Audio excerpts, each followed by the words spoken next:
কাউকে অনেক ভেঙে চুরে কষ্ট দেওয়ার পর একটা ব্যাপার খেয়াল করেছেন? যে মানুষ আপনাকে রেসপেক্ট করত, আজ আপনি তার কাছে একটা মিথ্যার ছায়া।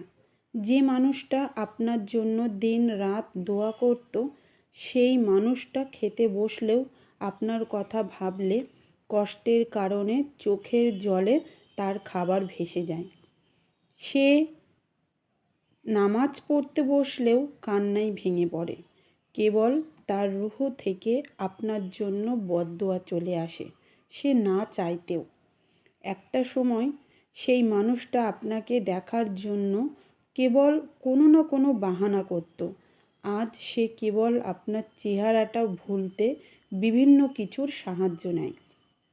আসলে আপনি তাকে শুধু কষ্টই দেননি, বরং আপনি তাকে এতটাই মিসট্রিট করেছেন, আপনার সমস্ত কার্যকলাপ তাকে বাধ্য করিয়েছে। আসলে সে এমন কাউকে হারায়নি যার ভালোবাসা নিখাদ ও লয়াল ছিল, বরং আপনি এমন কাউকে হারিয়ে ফেলেছেন যার ভালোবাসা ও মমতা আপনার জন্য শর্তহীন ছিল। তাই আয়নায় যখন আপনার প্রতিবিম্ব দেখবেন, দেখতে পাবেন আপনার মাঝে একজন ভয়ঙ্কর পশু বাস করে।